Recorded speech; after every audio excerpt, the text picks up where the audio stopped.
Bonjour, ce mercredi est sorti Victoria, le deuxième film de Justine Triet. Pourquoi faut-il le voir?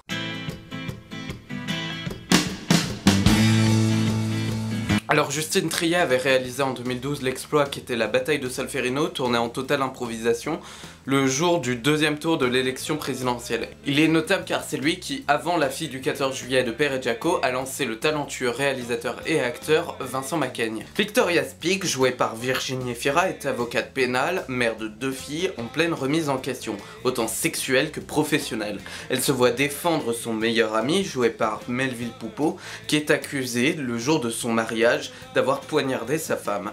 Elle retrouvera un ancien client, dealer repenti, joué par Vincent Lacoste, qu'elle prendra comme apprenti. Ce dernier vivra chez elle, tandis que Victoria traversera une période de troubles et de dépression due à sa radiation de 6 mois de l'ordre des avocats et à de nombreux problèmes, notamment avec son ex-mari.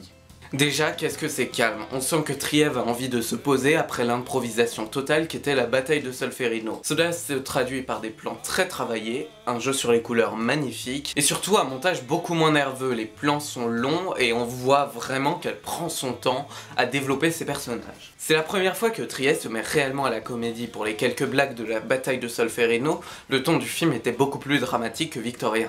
Ici, si l'héroïne traverse une période extrêmement difficile, l'écriture tourne vraiment autour du rire. Triet met en place un comique de situation lors des scènes de procès, appuyant l'absurde de l'affaire. Le seul témoin, c'est un chien quoi.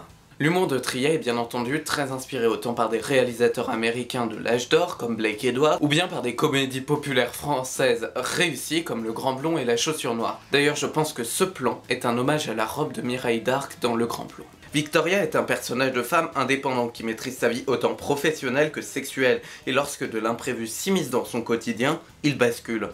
Il s'agit vraiment d'une inversion au féminin de fait par la réalisatrice, et surtout une inversion des codes de la comédie romantique. L'homme est dépendant de la femme et c'est lui l'objet à conquérir à la toute fin du film. Et j'ai envie de dire, enfin une comédie française avec une femme en rôle principal qui ne s'appuie ni sur des clichés, ni sur des poncifs vus et revus propres au genre. Bien entendu, l'intelligence du film ne repose pas sur l'originalité du genre auquel il appartient, celui de la rom-com, un genre hyper codé. Triet, tout en les respectant, simplifie les codes pour se rapprocher du quotidien et pour provoquer une identification rapide au personnage. Ainsi, elle évite de nombreux écueils dont un pathos propre à la comédie romantique. Victoria, c'est une vraie révélation pour son actrice principale, Virginie Efira. Efira, on la connaît pour des comédies pas top du tout, un travail à la télé pas vraiment cool, mais là, ce film fait exploser son talent et son potentiel d'actrice qu'elle a enfoui. Je pense que ce film est un tournant majeur dans la carrière d'Efira puisque désormais, elle impose au cinéma d'auteurs français une vraie performance. Melville Poupeau, lui, joue dans un registre qu'il n'avait pas exploré à la base et livre une prestation vraiment bonne, un dérangé mental. Et Lacoste, lui, est comme à son habitude parfait, mêlant rire et empathie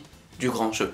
Bref, Victoria c'est une réussite filmique. Film féminin, féministe et comédie sans cliché, Victoria saisit par ses émotions différentes ressenties par le spectateur, son portrait de femme somptueux et la révélation Efira. Tout cela fait de Victoria une pépite cinématographique trop rare pour son genre. Il faut voir ce film.